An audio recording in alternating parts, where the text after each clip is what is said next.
Bonjour à tous. Bonjour, bienvenue dans ce webinaire. Alors, on va attendre que les prochains participants arrivent au fur et à mesure. Bienvenue à tous ceux qui arrivent au fur et à mesure. Merci d'être présents aujourd'hui parmi nous sur ce webinaire dédié aux dernières nouveautés. Vous avez peut-être vu passer des nouveaux outils, des nouvelles fonctionnalités. Donc, aujourd'hui, l'objectif, c'est d'y passer un peu de temps. N'hésitez pas, en attendant que les prochains participants arrivent, à m'envoyer des commentaires dans le chat. Voilà, vos retours sur expérience, comment se passe l'utilisation de Quantuscribe. Alors, je sais qu'il y en a qui ne connaissent pas encore, hein. Je ferai une petite introduction à ce sujet. Et n'hésitez pas également à me poser vos questions directement dès à présent dans l'onglet questions-réponses, voilà, concernant les nouveautés ou sur d'autres thématiques que vous souhaiteriez aborder lors de prochains webinaires. Alors, on va encore attendre quelques petites secondes avant de commencer.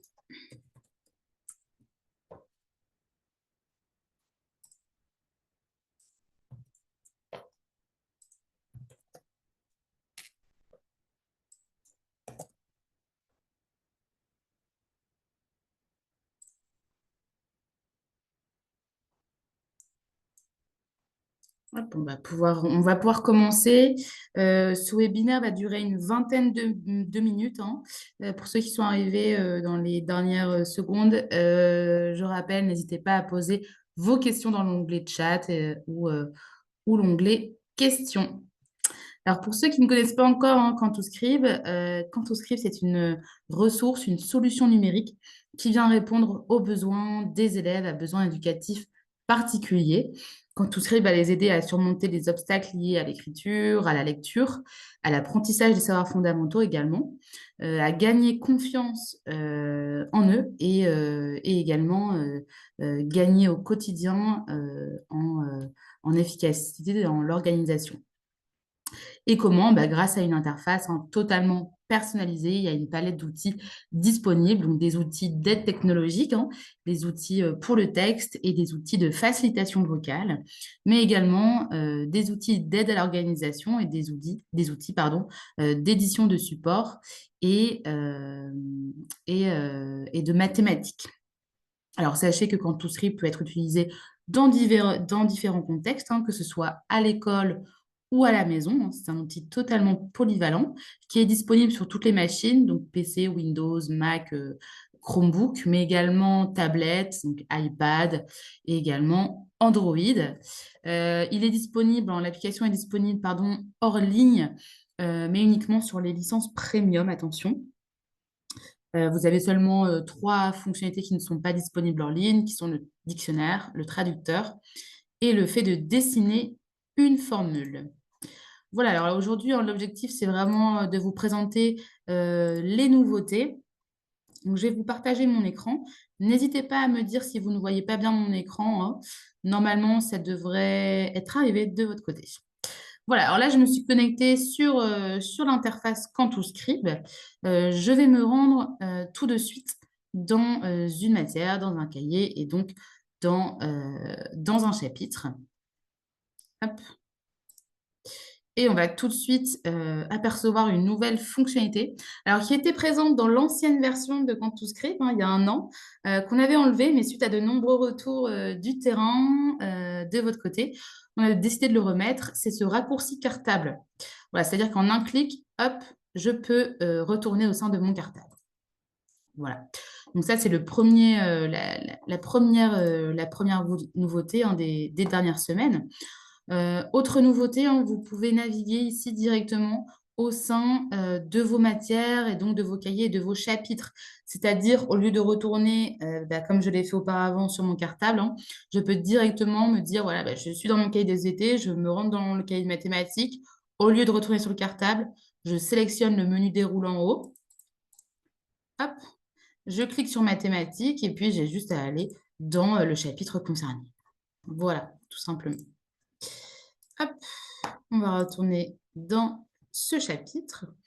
Ensuite, au niveau de l'accessibilité, donc le menu accessibilité, hein, justement, dans lequel on va retrouver les outils d'aide technologique, vous avez plusieurs nouvelles fonctionnalités. Je vais d'abord vous présenter celle-ci, qui s'appelle Reconfigurer l'accessibilité. C'est un menu qui va permettre, voilà, vous en tant que parent ou enseignant, ou en tant que professionnel de santé, hein, de personnaliser l'interface en un clic. Ça va vous permettre de gagner du temps dans la configuration des outils de l'élève ou de l'enfant. Ici, en fait, on va présenter différentes difficultés hein, qui peuvent être rencontrées par l'élève. Donc, des difficultés visuelles, difficultés de lecture, d'écriture, orale et en français. Et vous voyez, hein, quand on clique sur la petite flèche en dessous, on nous indique les outils qui seront automatiquement mis en place au sein de l'interface. Donc ici, imaginons, voilà, prenons l'exemple de Camille. Hein. Camille qui a des difficultés de lecture. Donc je coche ici la petite bulle et on m'explique en dessous qu'automatiquement, je vais avoir de l'adaptation du texte qui va se mettre. Donc c'est-à-dire de la mise en couleur sur les sons, de l'espacement entre les lettres et également la lecture vocale qui va s'activer automatiquement. Je clique ensuite sur Suivant et vous allez voir, on a déjà un grand changement au sein de notre interface. On a cette fameuse mise en couleur, on a cet espacement et on a également cette lecture vocale avec le bouton de l'icône du volume. Je clique dessus. Les poissons respirent l'oxygène dissous dans l'eau grâce à leurs branchies. Voilà. Donc, en un clic, hein, j'ai pu personnaliser l'interface de l'élève.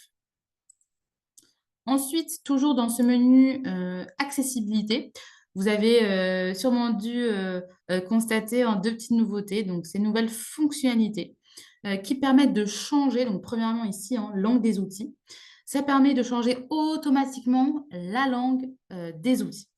C'est-à-dire, prenons l'exemple d'un élève qui a des cahiers dans une matière en français, mais également dans une matière en anglais, en allemand, en espagnol, bref. Quand il est dans son cahier en français, il a forcément besoin, dans le correcteur orthographique, d'avoir le correcteur en français. Il a également besoin d'avoir la lecture vocale en français. Par contre, lorsqu'il est dans son cahier d'anglais, il a besoin de changer ses langues. Parce que forcément, le correcteur français est activé et il va reconnaître des fautes, alors que ce ne sont pas des fautes, c'est juste une langue différente. Avant, il fallait du coup changer à chaque fois manuellement ce paramétrage de langue. Maintenant, grâce à cette nouvelle fonctionnalité, vous pouvez directement changer en un clic la langue concernée dans telle ou telle matière. Voilà, donc, vous avez l'ensemble des langues disponibles. Et la fonctionnalité qui va s'ajouter à cela, c'est la création de profils d'accessibilité. C'est-à-dire, ici, là, justement, je suis dans un cahier d'SVT, donc c'est la langue français. Donc, je vais choisir la langue français. Hop.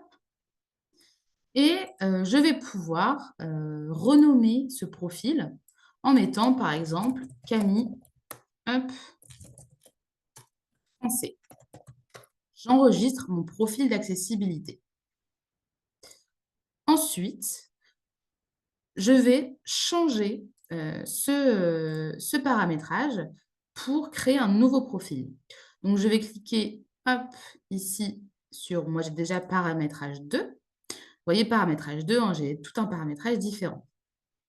Si je veux garder celui-ci et créer un nouveau profil, je vais créer, imaginons, Camille anglais. Voilà. Donc, j'ai mon Camille anglais qui est créé. Et je vais changer la langue. Donc, Camille anglais, hop, voilà.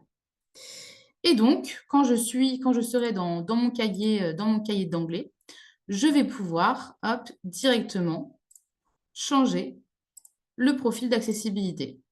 Et tout sera mis automatiquement au niveau des paramétrages de la langue. Si aujourd'hui, on a des enseignants parmi nous, ça peut être aussi un cas d'usage de votre côté dans l'apprentissage. C'est-à-dire, en français, pour un élève, l'objectif principal, c'est qu'il réussisse à lire, à s'auto-corriger, etc. Donc, vous, en tant qu'enseignant, voilà, vous ne souhaitez pas forcément activer la lecture vocale, le correcteur orthographique. Par contre, vous souhaitez activer le prédicteur de mots et la mise en couleur sur les sons. Vous pouvez du coup créer un profil en activant ces outils et en mettant par exemple Camille français, matière français. Et ensuite, pour par exemple des exercices en mathématiques, vous en tant qu'enseignant, l'objectif principal, c'est quoi? C'est que l'élève soit capable de résoudre le problème. Pour cela, il a besoin d'aide. Donc, dans ce cas-là, on va pouvoir activer les outils correcteurs, les outils de lecture vocale. Et donc, on va créer un profil Camille mathématiques. Et c'est-à-dire qu'en un clic, voilà, tous les paramétrages vont changer en fonction de la matière enseignée. Voilà, on permet vraiment, hein, de créer différents profils pour que ce soit, le plus simple pour vous, en tant que parent, mais également en tant qu'enseignant, lors de l'apprentissage des savoirs fondamentaux.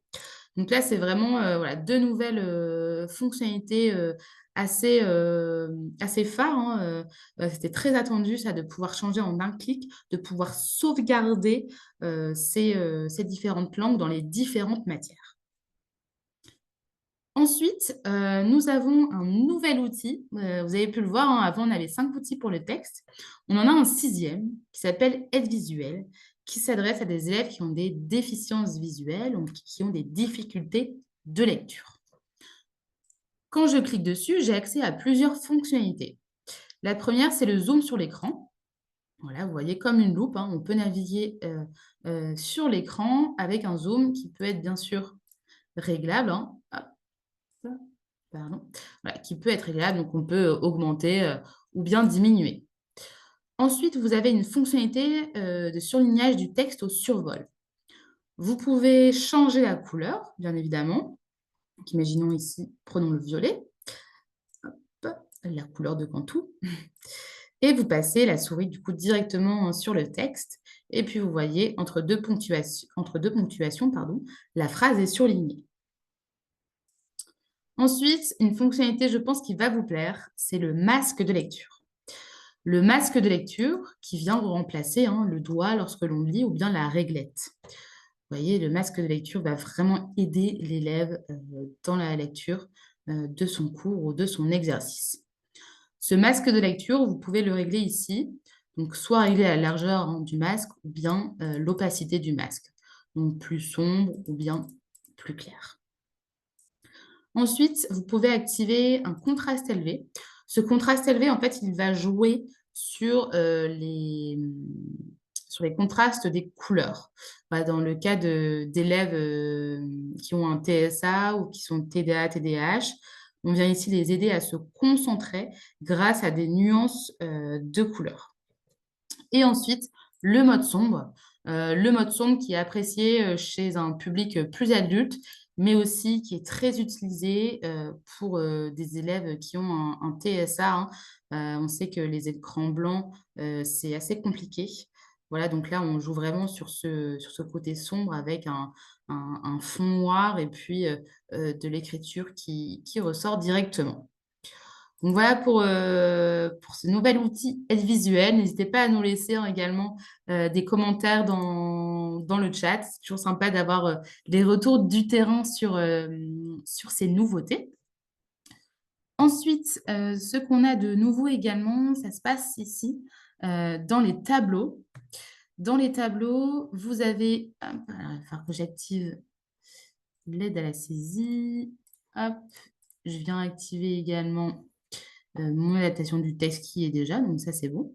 Donc dans les tableaux, vous avez désormais tout ce qui est prédicteur de mots, vous voyez, hein.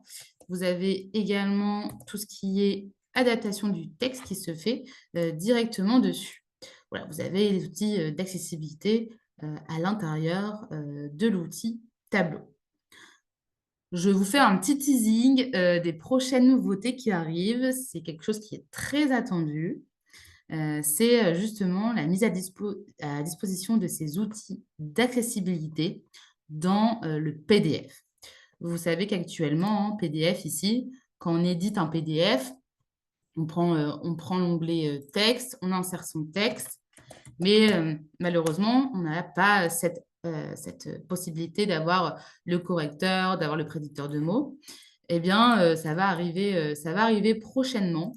Voilà, ça va être ça va arriver dans les prochaines semaines, cette possibilité d'avoir ces outils d'accessibilité au sein du PDF.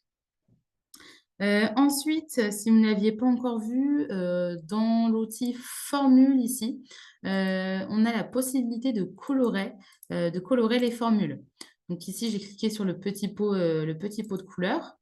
Je valide, hop, et puis ici, je peux colorer directement donc les chiffres, les lignes, les opérateurs, les lettres s'il y en a. Hop, et vous voyez automatiquement, la formule est mise en couleur. Voilà pour l'outil formule. Voilà, on a fait le tour des dernières nouveautés, hein, de ces dernières semaines. Ça en fait déjà pas mal, hein, sur plusieurs semaines. Donc, je le répète, cet outil aide visuelle totalement complet, hein, pour les élèves qui ont des déficiences visuelles. Également la reconfiguration de l'accessibilité en un clic. Vous avez également la possibilité de changer la langue des outils, de créer différents profils d'accessibilité, hein, juste ici. Vous pouvez aussi, hein, modifier le nom si vous êtes trompé dans le nom, mais également le supprimer. Et également cette nouveauté, hein, cette fonctionnalité ancienne qui a disparu mais qui est revenue, le menu raccourci vers le cartable. Voilà. Ce qui a changé aussi, hein, c'est que maintenant, les matières sont rangées en fonction de la fréquence d'utilisation. Voilà, je ne sais pas si vous aviez remarqué, si c'est quelque chose qui vous convient ou non. Et puis, je le répète, hein, cette vue en colonne, voilà, ne l'oubliez pas, hein, on a la vue en bloc, mais on a également la vue en colonne pour une navigation plus rapide, hein. On peut directement avoir un visuel sur les chapitres et les cahiers des matières.